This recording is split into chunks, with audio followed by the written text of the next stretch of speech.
ഇവിടെ ഒരു ഡാൻസ് ഉണ്ടായിരുന്നു. ഡാൻസോ? അപ്പൊ ചേച്ചിക്ക് ഡാൻസ് അറിയോ? അറിയാം. ഈ സത്യം ഇവിടെ ആർക്കും അറിഞ്ഞൂടാ.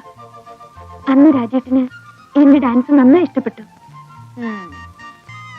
ഡാൻസോ അതോ ഡാൻസ് അറിയോ? രണ്ടും. ഇപ്പൊ ഞാൻ പറഞ്ഞു ശരിയല്ലേ? എന്നിട്ട് ലവ് മാരേജ് അല്ലെന്ന് കള്ളം പറഞ്ഞു. നിങ്ങൾ കല്യാണത്തിന് മുൻപ് പരിചയക്കാരായിരുന്നെന്ന് ഇവിടെ ആർക്കും അറിയില്ല.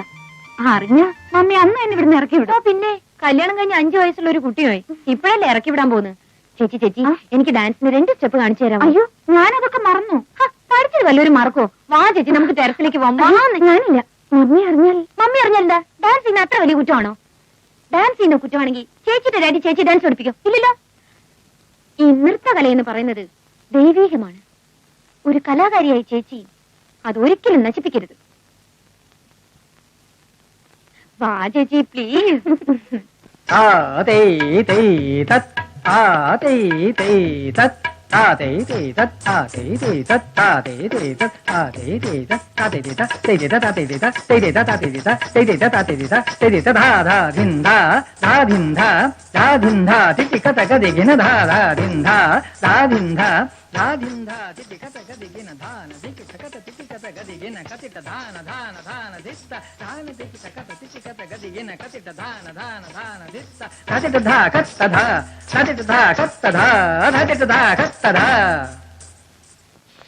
ഹായ് ബ്യൂട്ടിഫുൾ ചേച്ചി, നന്നായിരിക്കുന്നു. കണ്ടിട്ടും മതിയാവുന്നില്ല. ഒരു 2 സ്റ്റെപ്പ് കൂടെ കാണിച്ചു ചേച്ചി.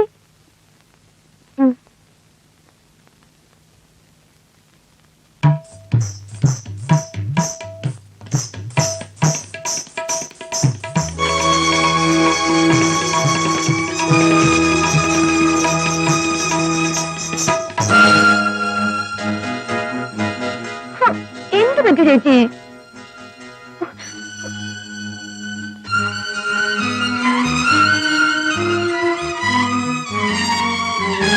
എന്നോട് ക്ഷമിക്കണം. ഞാനറിയാതെ അങ്കിൾ ഞാൻ നിർബന്ധിച്ചിട്ടാണ് ചേച്ചി നൃത്തം ചെയ്തത്. തെറ്റെന്റേതാണ്. തെറ്റ് നിന്റേതല്ല കുട്ടി, തെറ്റെന്റേതാ. ഈ വീട്ടിൽ ഇത്രയും ഭംഗിയായിട്ട് നൃത്തം ചെയ്യാൻ അറിയാവുന്ന ഒരാളുണ്ടെന്ന് ഞാൻ മനസ്സിലാക്കിയിരുന്നില്ല. ആ തെറ്റെന്റേതാ. എന്റെ മരുമകൾക്ക് നൃത്തം ചെയ്യാൻ അറിയാമെന്ന് പറയുന്നതിൽ എനിക്ക് അഭിമാനമേ ഉള്ളൂ. ഞാനൊരു ചെറിയ കലാകാരനാ മോളെ. ഞാൻ പണ്ട് ബോംബെ ബിസിനസ് മാനേജ്മെന്റ് പഠിച്ചുകൊണ്ടിരുന്ന കാലത്ത് മനോഹരമായിട്ട് തബല വായിക്കാൻ അറിയുന്ന ഒരു കൂട്ടുകാരൻ എനിക്കുണ്ടായിരുന്നു. ഞാൻ അവന്റെ കൂടെ കുറെ നാള് ശിഷ്യനായിട്ട് നടന്നതാ മോളെ. കൈ നോക്കി. അങ്കിൾ ഇങ്ങോട്ട് വന്നേ. ഇവിടെ ഇരിക്കെ. അങ്കിൾ ഒരു കലാകാരനാണെന്ന് ആദ്യം കണ്ടപ്പോഴേ എനിക്ക് തോന്നി. എങ്ങനെ തോന്നി? അങ്കിളുടെ രൂപവും ഭാവവും എല്ലാം ഒരു കലാകാരന്റേതാ. അങ്കിൾ തബല വായിക്കുന്ന എനിക്കൊന്ന് കാണണം. ഇപ്പോഴോ? നല്ല ചേലായിപ്പോ. നിന്റെ ആന്റി പറയാറായി. ഇപ്പോഴല്ല അങ്കിൾ, ഇനി ആന്റി പുറത്തു പോകുന്ന ഏതെങ്കിലും ഒരു ദിവസം.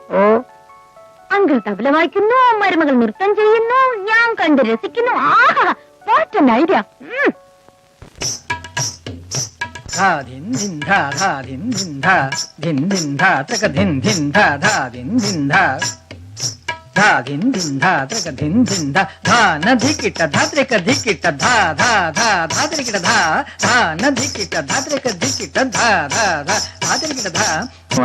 എപ്പോ നോക്കിയാലും അങ്കിൾ ഈ തോട്ടത്തിൽ തന്നെ ആയിരിക്കും.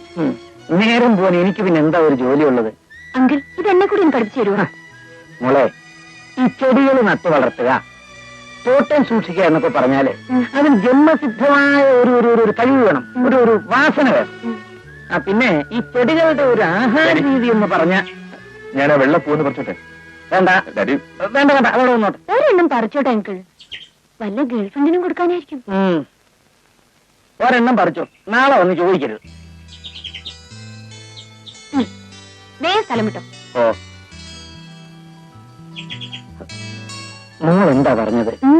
ഈ അച്ഛനും മക്കളും ഇരിക്കുന്നിടത്ത് ഈ ഗേൾഫ്രണ്ടിന്റെയും ബോയ് ഫ്രണ്ടിന്റെയും കാര്യം പറയാമോ? അതൊക്കെ തെറ്റല്ലേ?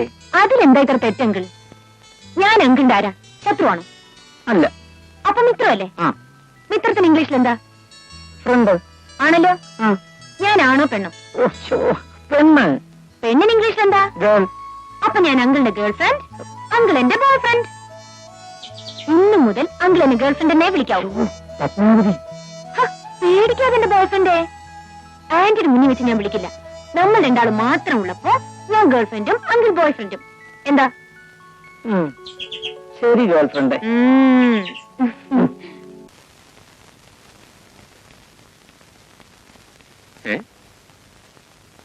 അല്ല, മഞ്ജുവിടെ ഒറ്റയ്ക്ക് വന്നിരുന്ന എന്ത് ചെയ്യാണ്? ഞാൻ ഡാഡിക്ക് ഒരു കത്തെഴുത. ഡാഡിക്ക് കത്തെഴുതാൻ വേറെ ഒരു സ്ഥലവും കണ്ടില്ലേ? ഇവിടെ ഉള്ളവരെ കുറിച്ച് കുറച്ച് പരദൂഷണം എഴുതുക. ഞങ്ങളെ കുറിച്ച് എന്ത് പരദൂഷണം എഴുതാനാണ്? അത് ഈ വീടും പിന്നെ ആന്റിയും ആന്റിയുടെ കുറെ ഡിസിപ്ലിനും അതനുസരിക്കുന്ന കുറെ ബുദ്ധൂസുകളും. അല്ല, ഞാൻ ഇവിടെ വന്നുകൊണ്ട് കൂടുതൽ ബുദ്ധിമുട്ട് രവിക്കാണല്ലേ? എനിക്കോ? അതെ, രവിയുടെ ബെഡ്റൂം ഞാൻ അപഹരിച്ചില്ലേ? ഇപ്പം രവിക്ക് കിടക്കാനായിട്ട് ശരിയായ ഒരു സ്ഥലം പോലുമില്ല. അങ്ങനെയൊന്നുമില്ല. വീട്ടിലൊരു ഗസ്റ്റ് വന്നു കഴിഞ്ഞാൽ അവരെ അതിന്റേതായ വിധത്തിൽ ട്രീറ്റ് ചെയ്യണ്ടേ? ഫോർ എക്സാമ്പിൾ, ഞാൻ മഞ്ജുവിന്റെ വീട്ടിൽ വന്നു തന്നെ ഇരിക്കട്ടെ. മഞ്ജുവിന്റെ ബെഡ്റൂം എനിക്ക് ഒഴിഞ്ഞു തരില്ലേ? എന്റെ ബെഡ്റൂമിൽ ഞാൻ ഒരാളും കേട്ടിട്ടില്ല.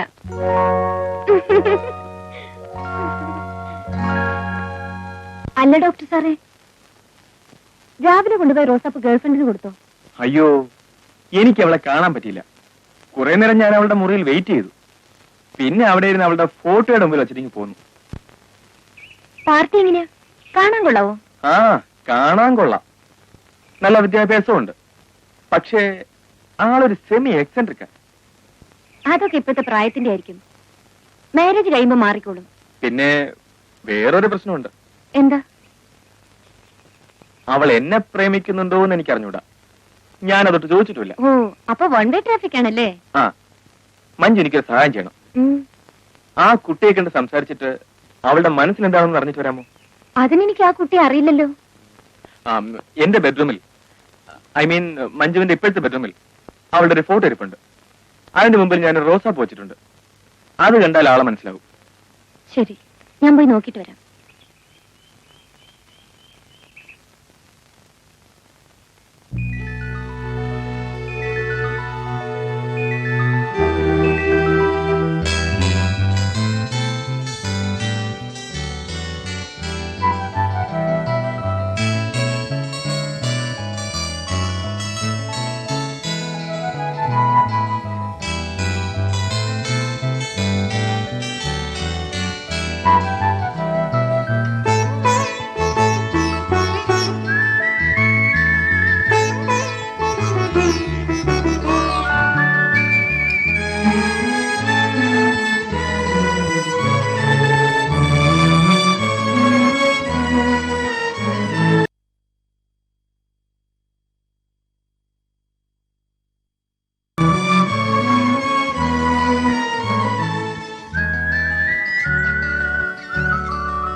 രവിന്റെ എങ്ങനെ നോക്കുന്നത്?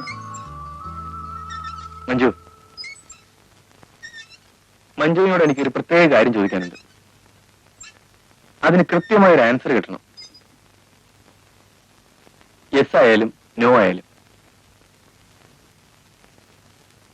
കാര്യം എന്താണെന്ന് വെച്ചാ പറയൂ. ഞാൻ മഞ്ജുവിനെ വിവാഹം കഴിക്കാൻ ആഗ്രഹിക്കുന്നു.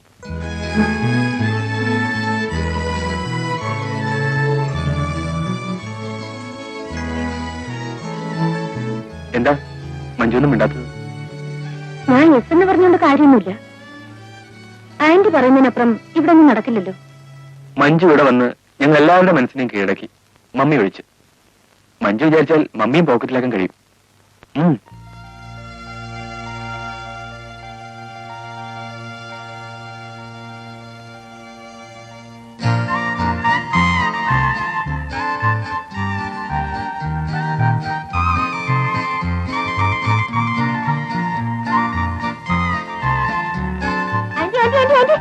അയ്യോ സോറി ആന്റി, എവിടെയെങ്കിലും പുറത്തു പോകാൻ ഇറങ്ങുമ്പോ തിരിച്ചു വിളിക്കണമെന്ന് എനിക്കറിയാം. എന്നാലും എന്താ ആന്റി, ഞാൻ പറയുമ്പോ ആന്റി മണിയടിക്കാനാണെന്ന് വിചാരിക്കരുത്. I am very frank. വിശേഷണങ്ങളൊന്നും വേണ്ട. എന്താണെന്ന് വെച്ചാൽ വേഗം ചോദിക്കും. എനിക്ക് അല്പം തിരക്കുണ്ട്. ആന്റി, ആന്റിക്ക് തിരക്കുണ്ടെങ്കിൽ പോയി വന്നിട്ടായാലും മതി. എന്താണെങ്കിലും വേഗം പറയൂ. ഇത്രയും വലിയ വീട്ടിലെ എല്ലാവരുടെയും കാര്യങ്ങൾ ഒരു കുറവും കൂടാതെ ഇത്ര ഭംഗിയായി നോക്കിക്കൊണ്ടുപോകാൻ ആന്റിയെ കൊണ്ട് എങ്ങനെ കഴിയുന്നു? അതായത് ആന്റിക്ക് അങ്കിളുടെ കാര്യം നോക്കണം, വീട് വൃത്തിയായി സൂക്ഷിക്കണം, എല്ലാവരും ഡിസിപ്ലിൻ മെയിൻറ്റെയിൻ ചെയ്യുന്നുണ്ടോ എന്ന് നോക്കണം. ഇതെല്ലാം പോയിട്ട് ഫിലിം സെൻസറിങ്ങിനും പോകണം. ഇതിനൊക്കെയുള്ള എനർജി ആന്റിക്ക് ഇത് എവിടുന്ന് കിട്ടുന്നു? ഞാൻ ആവശ്യത്തിന് മാത്രമേ സംസാരിക്കാറുള്ളൂ, അതുകൊണ്ടാ. എന്റെ മണിയുടെ വലിച്ചില്ലല്ലോ. മതി മോളെ പറിച്ചത്. നീ ഇങ്ങനെ പറിച്ചു പറിച്ച് എന്റെ തല മുട്ടയാക്കും. എനിക്കിങ്ങനെ ആരുടെങ്കിലും നരച്ചുമുടി പറിക്കുന്നതേ എന്തൊരു ഇഷ്ടമാണെന്നോ. ഓ, അപ്പൊ നീ എനിക്ക് വയസ്സായി എന്ന് പറയുക അല്ലേ? എനിക്ക് അത്ര വയസ്സൊന്നും ആയിട്ടില്ല. വീട്ടിൽ ഡാഡിയുടെ മുടി പറിക്കാന്ന് വെച്ചാ ഒരു രക്ഷയില്ല. ഓ, നരച്ച മുടി പറിക്കാൻ നിന്റെ ഡാഡിക്ക് മുടി ഉണ്ടായിട്ട് വേണ്ടേ? ആ, അത് തന്നെ. ഡാഡിയുടെ തലയാണെങ്കിൽ പെർഫെക്റ്റ്ലി ഗുഡ് നൈറ്റ്.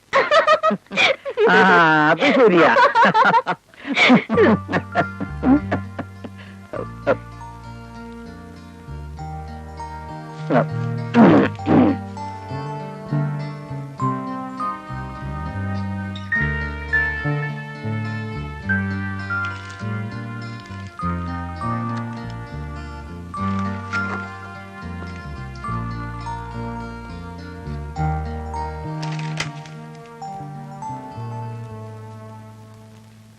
പത്മാവതി, എന്താ മഞ്ജു നല്ല മിടുക്കിയല്ലേ? എന്താ ഇങ്ങനെ തോന്നാൻ? അല്ല, അവളെ നമ്മുടെ രവിയെ കൊണ്ട് വിവാഹം കഴിപ്പിച്ചാലോ? അവനിങ്ങനെ പറഞ്ഞു? ഇല്ലില്ല, അവളെ കണ്ടപ്പോ എനിക്കങ്ങനെ തോന്നി. എനിക്കങ്ങനെ തോന്നിയിട്ടില്ല. അവൻ വിവാഹം കഴിച്ചുകൊണ്ട് വരുന്ന പെണ്ണിനെ ഫാഷൻ പീരീഡിന് അയക്കാൻ വല്ല ഉദ്ദേശമുണ്ടോ? ഇല്ലല്ലോ. അടക്കോ ഒതുക്കോ ഒരു പെണ്ണിനെയാണ് ഇവിടെ ആവശ്യം. ഇങ്ങനെയുള്ള പെൺകുട്ടികൾ അവരുടെ സ്വന്തം കാര്യങ്ങൾ മാത്രമേ നോക്കുകയുള്ളൂ. യൂസ്ലെസ്.